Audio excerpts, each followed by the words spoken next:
Look like they've had the better of the two starts, but again having problems with their steering, going right into the middle of the course. I can't imagine the umpire's going to have too much patience for that on this way round. No, you're always lucky, very lucky to get a second chance if you've had difficulties with your steering. So Lee are going to want to make sure they stay very tight on their station and hug the booms as much as possible so they don't get warned by the umpire. Yeah, the crew's definitely coming together. Lee being warned there. Repeatedly, actually. They're going to have to adjust if they want to stay in this race. And I think they are starting to correct now. Yes, we can just see Lee starting to drift back onto their station, the Berkshire station. But it's going to have to be a very disciplined steering performance from them.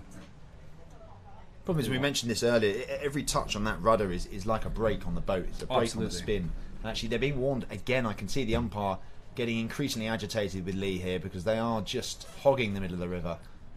Yeah, and of course, every time you adjust that rudder, you're going to take a much longer course down the river.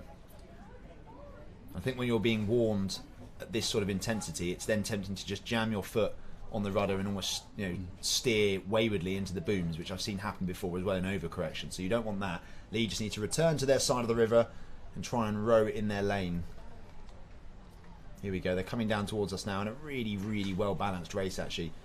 And credit to the Scottish composite here. They haven't been flustered by Lee coming over into the middle. They've rowed their own race and they're right in contention here as they come past us. In fact, Fergus, I couldn't call it. No, the Scottish crew very much have their eyes in their own boat. They're not looking across, they're very focused. And if anything, it is that Scottish crew, but only by a bow ball or so as we come past the commentary box and head on to the barrier. So both crews now being warned. The Scottish composite veering into the middle a little bit as well. Lee back out. Now Lee being warned. I suppose it's difficult, and it is difficult when crews come here because there are no definitive markers as to where you are and aren't allowed to row in a race on the Henley stretch. Apart from wooden upright booms, there's no lanes, there's no sort of differentiation between one lane and the next. It's just no man's land that separates one side of the river to the other. So I suppose it can be tricky when you're used to rowing in sort of buoyed lanes, but actually you should know have a good idea of where your lane begins and ends. And Lee just looked like they've maybe taken the impetus here and just stretched out, but then that drone shot, they're neck and neck. Yeah, it's Bible to Bible stuff in this heat of the junior quads. And from our position, we can't call it. Lee Rowing Club look to have just straightened up on a much more direct course down the river. But if I was them, I'd want to take the shortest course possible, doing as little work as they go down this Henley women's course. Bow ball to bow ball, that's rowing bingo. I think I might have just won. Every time I come to a regatta I hear that phrase, bow ball to bow ball. But it is an accurate summation of this one. Very little to choose. I think maybe Lee have just put in a little bit of a push there. Perhaps they've got no more than about a canvas lead now on the Scottish development crew. Yes, this Scottish crew is going to need to start to find another gear as we move on towards Upper Thames, with a few hundred metres to go in this junior quadruple sculls race. But it has been a great performance from this Scottish crew. There's been a lot of great work going on in Scottish junior rowing, bringing together as many athletes as possible across the country for development camps, training opportunities. I'm trying to learn from all clubs in Scotland how to promote and increase the standard across all clubs and crews. Well, if I was the crew that's due to face Lee and or the Scottish composite next, I'd be delighted that they've had to run this race twice and that both times it's been neck and neck, because that is going to take a lot of energy out of the legs of either of these two candidates, and it's probably going to cause them a few problems later, because they have, at least if they want to make the final, 3 more iterations of this event. As you might be able to hear, there's a bit of support down below us. There's another race on the course now. Surbiton up against Emmanuel. We're returning to the original order, race 199. And at the moment, Surbiton having the better of things. They have about 2 lengths on Emmanuel. You can hear somebody who's sounds like he's supporting Emmanuel. Yes, just on our screens at the moment, into the dying stages of race 191, and it does look to be Lee Rowing Club, who just found a couple of extra gears in those last few hundred metres. And yeah, they've kicked on. Yeah, they have. Looking very strong. Race just coming up as we come into the finish, and it will be Lee Rowing Club who take race 191 of the junior quads. Got to say that's a really mature performance, actually, very composed, because they were under a lot of pressure from the Scottish development crew right the way through that race, and they held it together. They sort of had their heads in their boat, and despite a bit of errant steering, they have now won that race twice. So I think that should be enough to convince the umpire that that was a fair run. So you can see Cerberus on the top right hand side just sculling down there in control of their heat of the junior quads race 199. So race 200 now underway, and that's a heat between Monmouth Comprehensive School on the Berkshire station and Henley Rowing Club on the Buckinghamshire station. Of course, Henley needing no introduction. Not only is this their home water, but they are the pre-eminent probably club in junior women's rowing nationally. They were winners of the Championship Girls Quads at National Schools Regatta, and also winners of the Championship Girls 8s at the school's head. So a crew that need no introduction. I'm not quite sure who's on board with this crew in terms of personnel, but if it is their first 8, I fear for Monmouth. Yes, it has been an outstanding start for the Henley Rowing Club crew. Yeah, bossing this one so far by the looks of things. You can just see as well Surbiton making their way down towards the line, very, very close to the booms indeed, but nerves of steel, they're not bothered by it.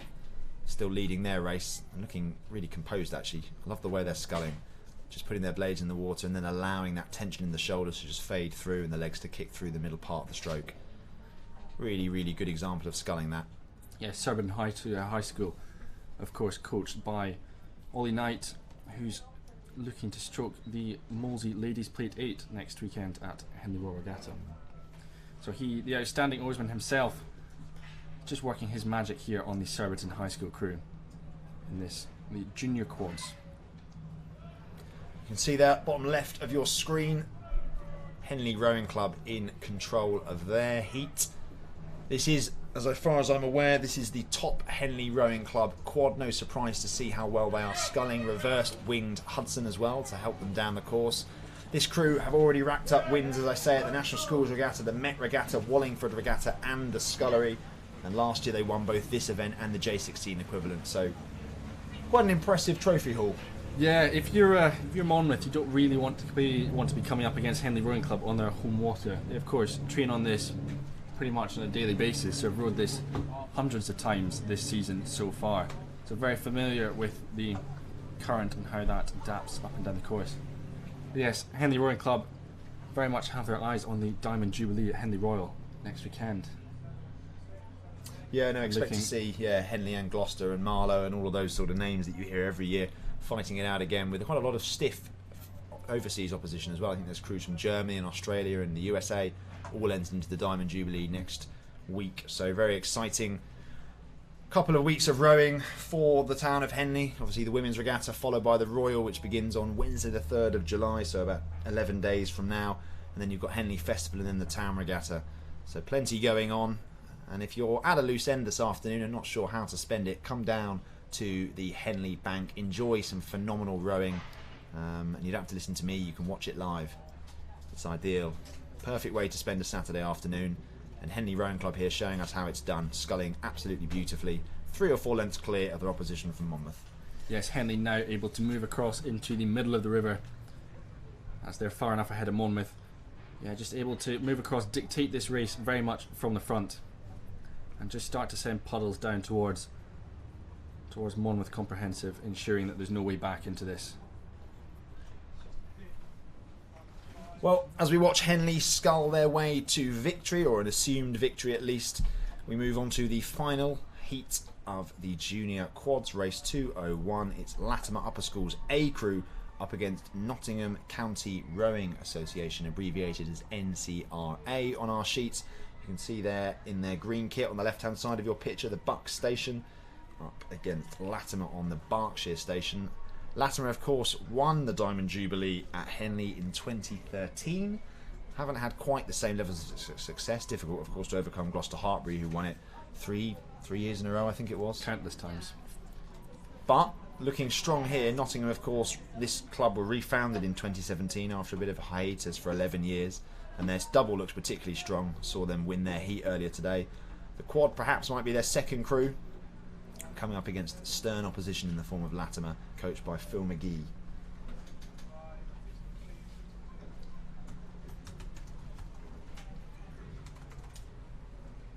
Yes, as the crews approach us going through the quarter mile, does look to be this A-boat from Latimer Upper in their blue and white kit with their royal blue blades, leading this heat of the junior quads. But just up on the top screen we can see Henley Rowing Club very much in control of their heat, looking set to go through to the next round of the B Language Trophy.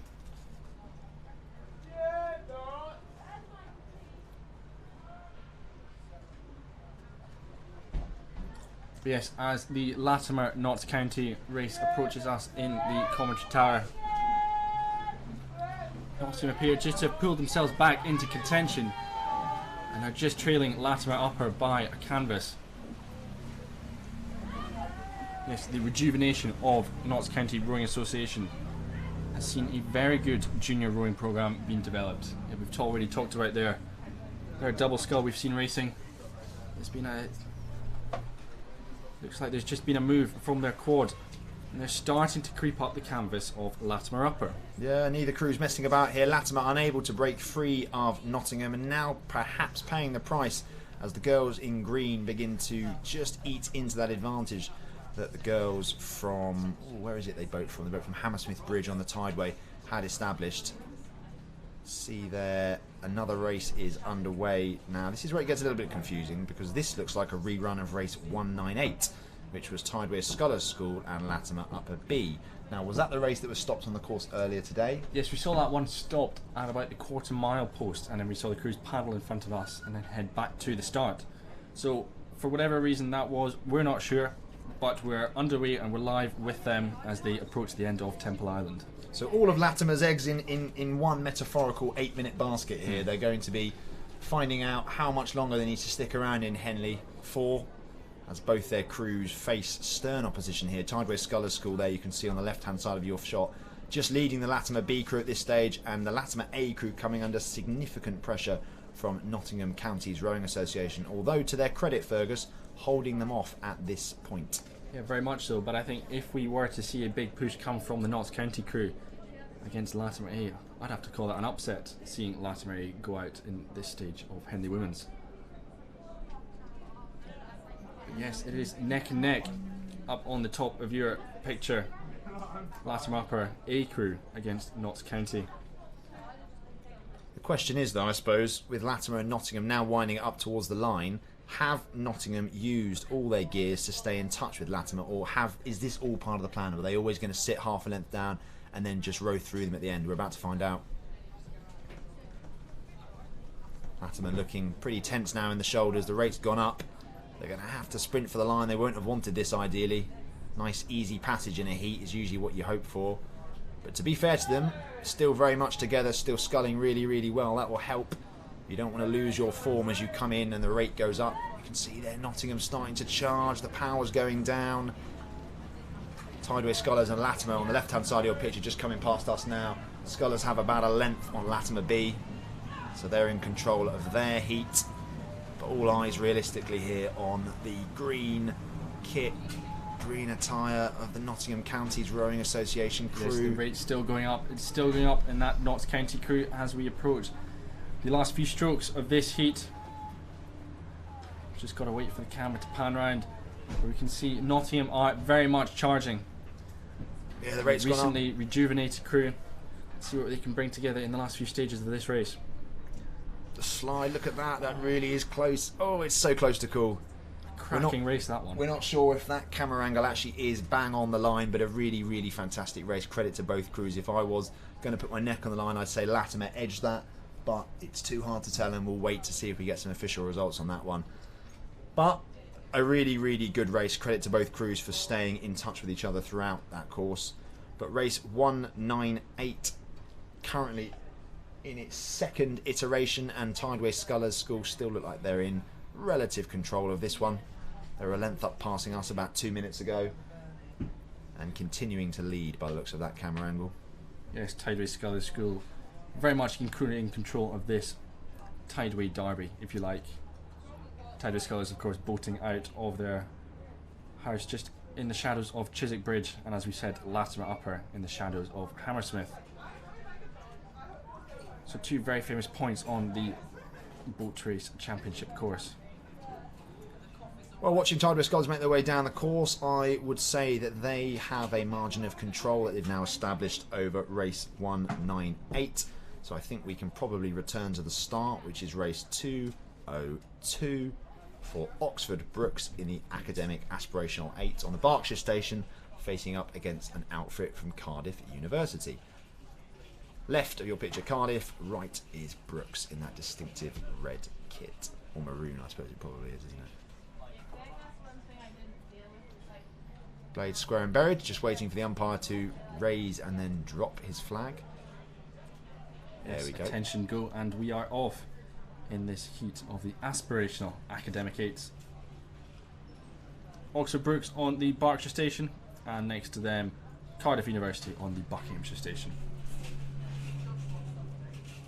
So I was reliably informed earlier, I apologise on the airwaves, I actually said that Brookes, this was a third or a fourth 8 for them, but it actually turns out it's a mix of their first and second 8s.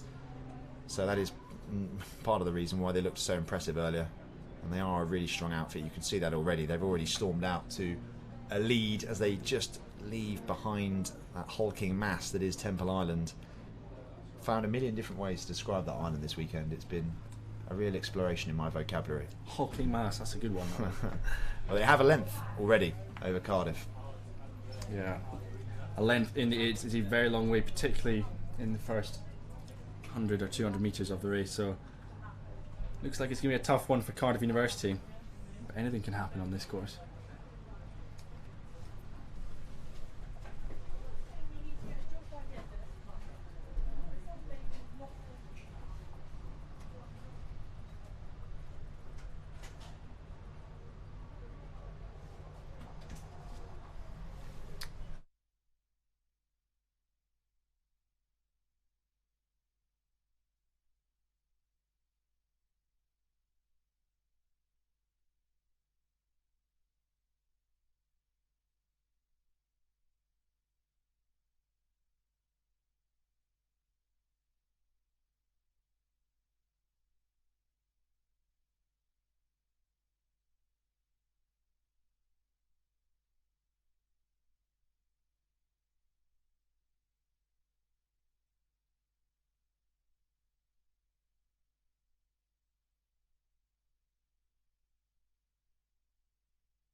So just watching Brookes make their way down the course, that is what I would pronounce as complete control, Fergus. Yeah, very much a commanding position for the Brookes crew as they approach the Regatta enclosure, a good 3-4 lengths ahead of Cardiff University.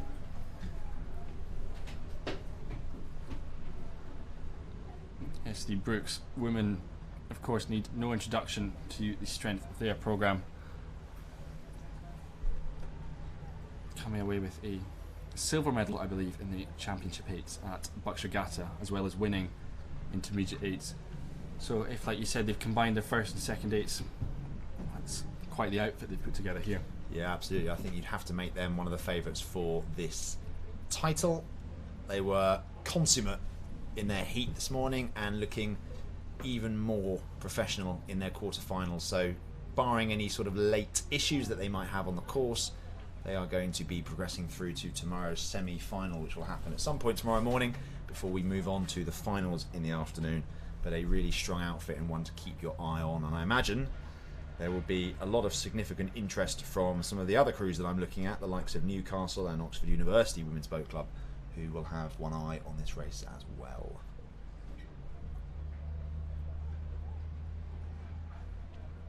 Just at the start, we're about to get underway in race 203. 3, which is Oxford University Women's Boat Club up against Bristol University on the Berkshire and Buckinghamshire stations respectively. So this Oxford crew is comprised of 6 of the Oxford Women's Reserve crew for 2019, so Osiris, and a total of 7 of them actually learned to row at Oxford, so hadn't touched a boat or a blade before they joined university. So a remarkable achievement and another standing testament to the strength of the Oxford and Cambridge programmes. But let's see how they fare against a Bristol University crew who have had a good year actually. Winners of the Bristol Varsity against UE, and the fastest women's 8, I think, fastest women's 8 non-high performance programme at Bucks Regatta, so an enviable title indeed, and one that I'll be hoping to stamp on Henley Women's Regatta this year. Absolutely, and as they reach the end of Temple Island, it does look to be the dark blue of Oxford University Women's Boat Club just starting to poke their bows out in front of Bristol.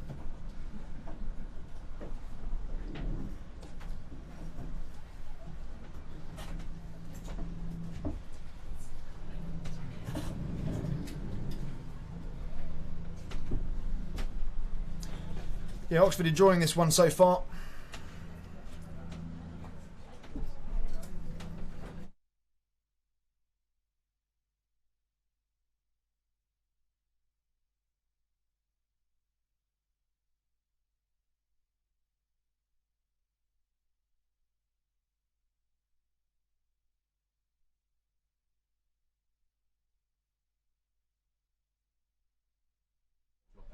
No.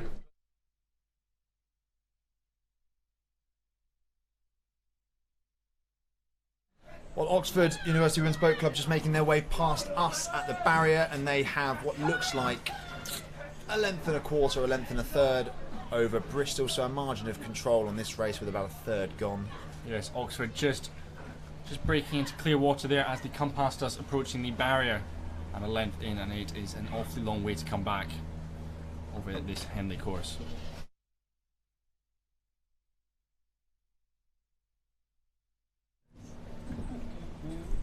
Great.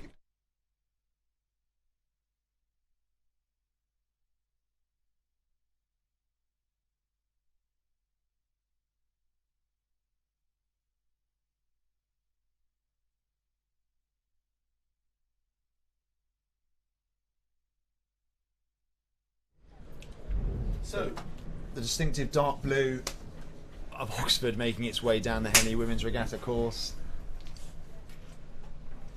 Still enjoying a margin of comfort over Bristol in this quarter-final of the academic aspirational 8. We've got Newcastle and University College Dublin up next in race 204, but race 203 going the way of Oxford at the moment.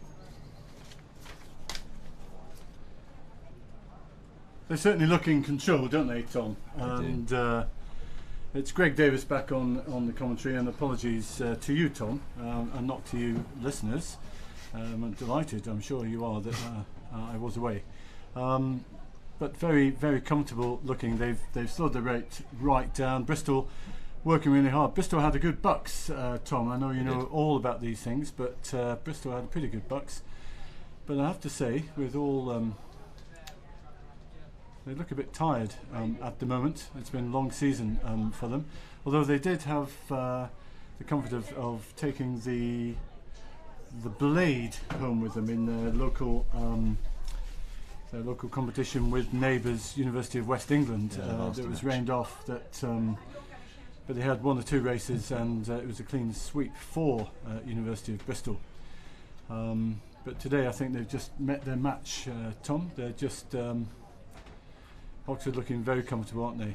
Yeah, these Oxford girls train for a 7-kilometre race, so 1.5k means that they can use every ounce of sort of their fitness and finesse to get themselves down the course. And despite the fact they aim to peak in April, it can be a case that actually when they move into the summer regattas, they retrain and re-peak for these sort of events. And as I say, 6 of these girls rode in Osiris, so they know what they're doing. And we can just see off the start now Newcastle and the University College Dublin Ladies Boat Club. Newcastle on the Berkshire station, closest to your picture, and the girls from Ireland over in the shadows of Temple Island on the Buckinghamshire station.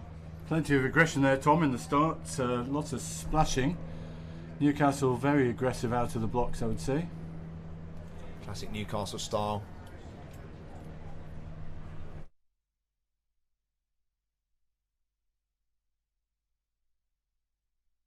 So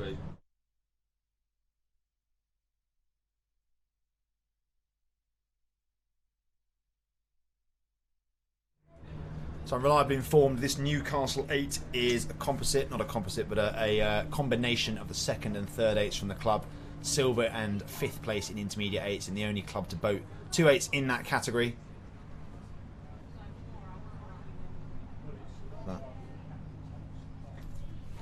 So a strong outfit, nothing less than we expect from Newcastle.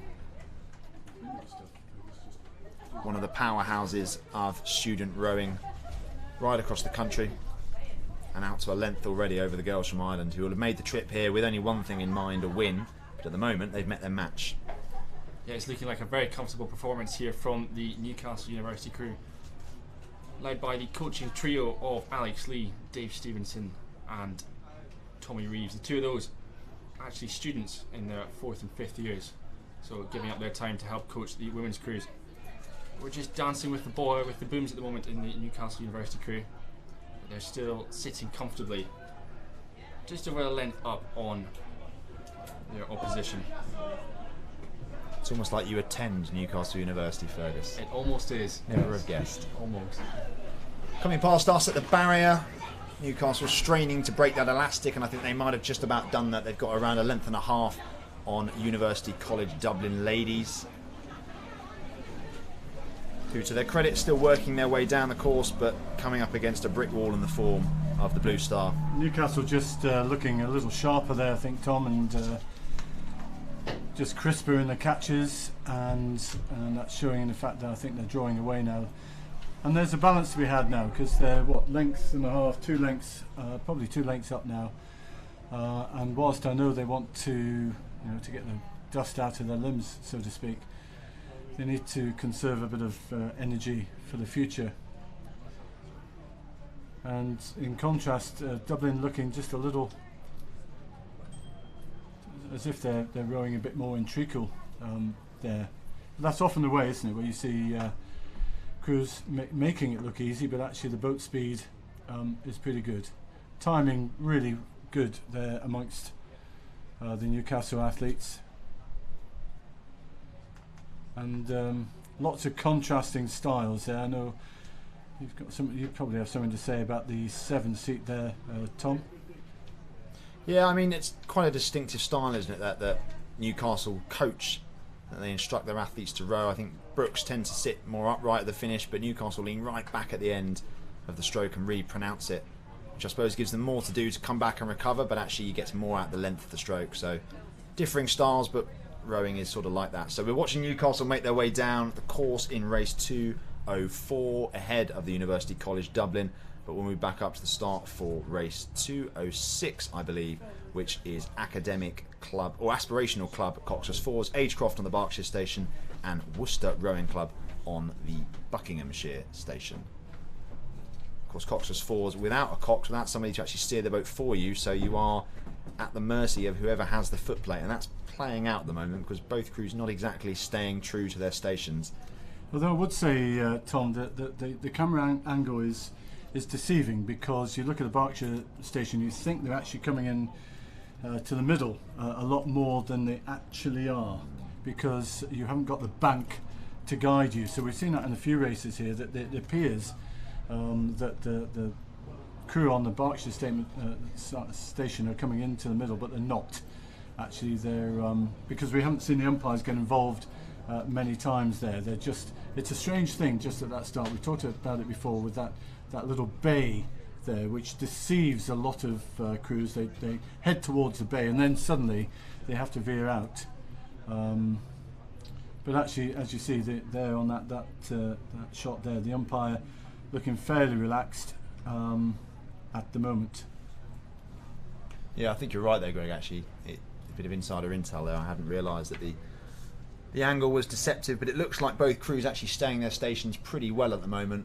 Worcester and Agecroft, very little to choose between them as they swing towards us at the barrier. I'd probably say Worcester have it, but only by about a canvas at this stage, so a really good race in the offing here. Yeah, both have settled down after the start and settled down pretty well, and are now into the strength strokes. And as we look over from Agecroft there to see where they are, and as you say, they're just that canvas down. Both crews really giving it everything to try and get that advantage at the moment. So important to get the advantage there before you get to the enclosures, I think, and just get half of steering. Very interesting. See, it's a great camera angle there. You just see the difficulty that it is with Cox's boats. You don't want to turn that foot too much, which is where the rudder is attached to. If you turn it too much, then you veer across, and it takes a lot of energy to get back. So all credit to the steersman on both of these crews. Yeah, we'll keep one eye on race 206, Agecroft and Worcester. Very little to choose between both of those as they enter the second half of their contest. But moving back to start, 207 now underway. Curlew Rowing Club on the Berkshire station and Tideway Sculler School A crew on the Buckinghamshire station. Of course, Tideway Sculler School colliding with the Booms earlier today, only to then recover and actually win their heat of this contest. So it'll be interesting to see if they have any similar issues with their steering today. They'll be aiming to avoid not to ensure that they have safe passage through to the next round. At the moment, Greg, looks like they have stolen an early march on their opposition. Gosh, it's so important, isn't it, to have a good start. And there's that, with these aspirational crews, it's tricky to get the balance right at the start, because particularly with these Cox's boats, if you absolutely go for it, just one missed stroke and you could end up in the Booms, and then it's all over. Interesting here that they did get connected, or I think someone said earlier they kissed the Booms and perhaps regretted that. Well, one eye on that as we watch Tideway Scullers make their way down the course, but Agecroft and Worcester still going at it hammer and tongs. You can see the rates gone right up in both crews. They'll be approaching the line in race 206, and from that camera angle it's rather difficult to tell who's got the advantage. There we go, we've got a behind shot. Even that's a little bit deceptive, but what I can say is that there's very little separating them. Agecroft maybe by the looks of the blades with the slight advantage, but both crews with their rate high, the intensity really on here, and the legs just burning, trying to get that extra inch that can see them across the line and through to what would be the semi-finals of the aspirational Well, club. it's brilliant falls. to see such a competition, Tom, isn't Absolutely. it? Because it doesn't always happen on a Saturday, but that looks fantastic. Really, really are close. Both crews absolutely giving it everything. But it sets us up for some great racing tomorrow. These two crews come towards the line. Look at that. That's fantastic. Agecroft boy, they're going to be feeling it in the legs a little bit later. That will affect, possibly, if they have to have some good recovery before tomorrow. But as you can see from there, they had to give absolutely everything to get ahead of Worcester there. And Worcester made that super start as well. Yeah, what a great absolutely. race. Yeah, brilliant racing from both of those crews. Agecroft, by the looks of our camera angle, just prevailing at the end. But Tideway Sculler School having things perhaps a little bit easier in race 207. They're currently leading Curlew by clear water in their quarter-final of the aspirational club Coxless Fours. And we can just see there race 208 has also begun. Vesta Rowing Club on the Berkshire station, and another Scottish composite, Aberdeen Schools Rowing Association, Inverness and Loch Lomond on the Buckinghamshire station.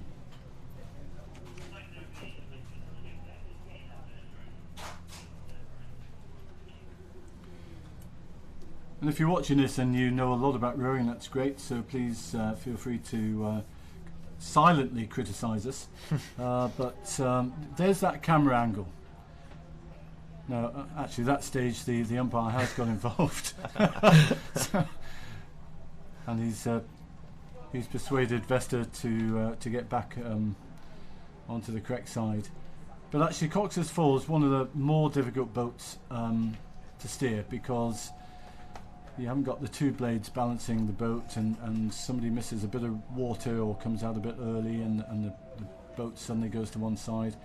Really difficult for the steersman. You've got to have a lot of resilience, a lot of confidence to do that. It's not something you want to be last to a meeting to and say, oh, you're last. Oh, you're steering, by the way. So we've got a Scotsman in the commentary box with us. Fergus, what do you know about this Scottish development crew that we're seeing in front of us? Well, we can see the stern pair there from Aberdeen Schools Rowing Association is Megan Hewson and Abigail Top, and they've had quite the season in their pair racing at the national schools as well as racing over at the Munich Regatta, earning their Great Britain vests. So they're good to see them making the transition into the sort of the older range, sort of stepping up, giving themselves the challenge.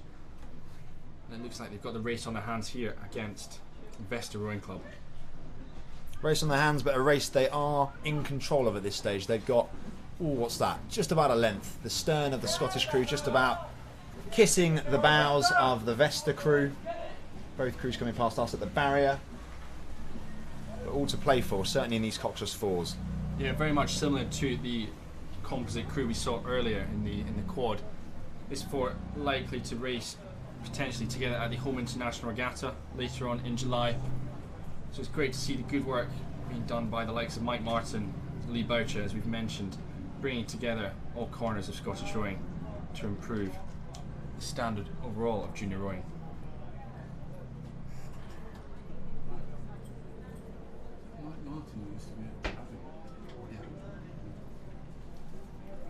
There we go, we can see the dual shots, Tideway Scullers just winding down in their quarter-final, safely securing passage through to the semi-final. And then the more perhaps exciting race from a neutral perspective going on between that Scottish composite that Fergus gave us a bit of detail on. About half a length now up on Vesta, who look like they have stepped on in the second half and are just trying to squeeze out a bit of a reaction. They'll be hoping to put the Scots under pressure in the second half. Well, Tom, there's a superb rowing programme going on around Scotland at the moment, both at junior level and senior level. The Scottish universities are really deciding to put a bit of money into it, and we've seen Edinburgh and St Andrews. St Andrews, 30 years ago, really didn't row at all, and they've been coming down. So there's a real resurgence in Scottish rowing at the moment. Yeah, we saw at Bucks Regatta, St Andrews University really starting to move up through the ranks, winning multiple medals this year in Nottingham. Also lots of great work going on in Aberdeen. Lewis McHugh heading up the University Aberdeen rowing programme, combining the resources of Robert Gordon and Aberdeen University. But yes, we're riding with the junior four here, Loch Lomond, Inverness and the Aberdeen Schools pair in the stern, still leading Vesta Rowing Club in this heat. We'll keep one eye on 208 as it progresses, because it is a close race and we do want to see how that one comes to its conclusion. But 209, the final quarter-final of the Aspirational Club Fours, Tyne Rowing Club on the Berkshire Station and Thames Rowing Club, two crews that need no introduction on the Buckinghamshire Station. Thames, of course, celebrating the fact that they have brought 43 athletes to Henley Women's Regatta this year, which is a phenomenal achievement. That's across 8 fours and the smaller boats, and at the moment having the better of the opening stages as they lead Tyne by probably half a length as the two crews wind their way down towards the quarter mile.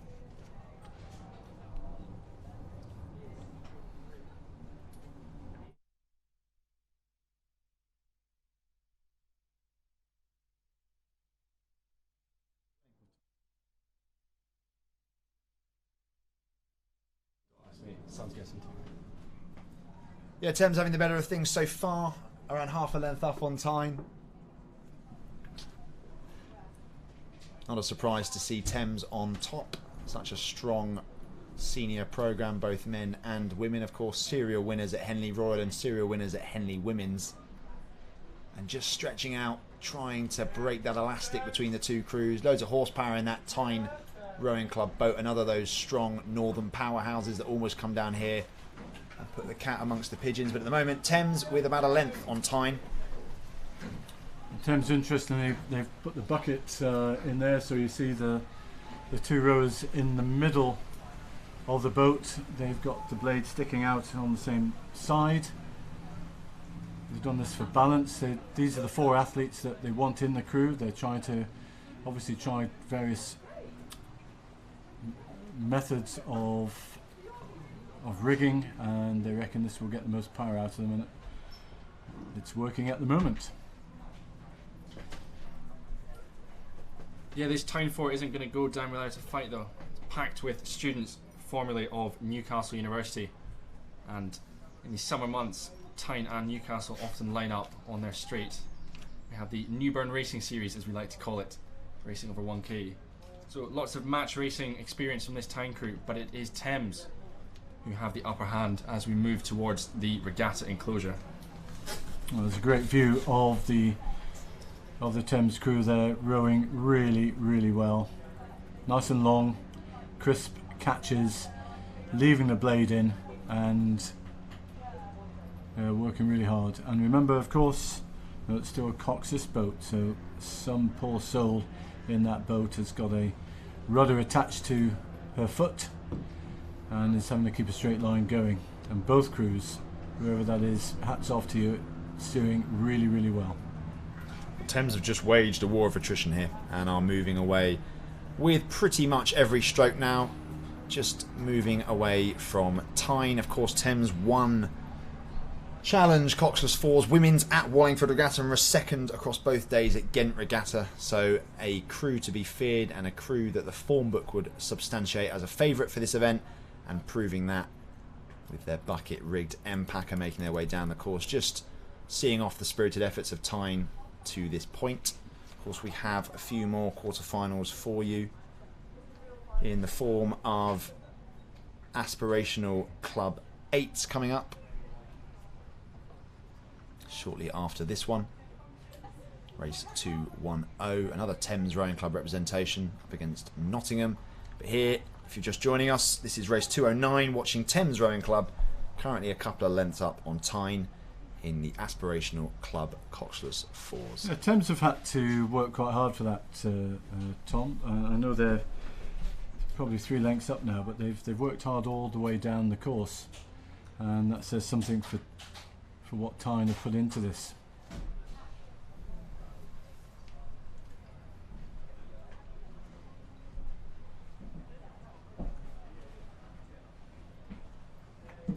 Lovely shot of all the cruisers that have suddenly coming out. The weather's great. And there we are. I love the 8s, don't you? Look at all that splashing. No chance of staying dry there. Yeah, Thames on the Berkshire Station, Nottingham on the Buckinghamshire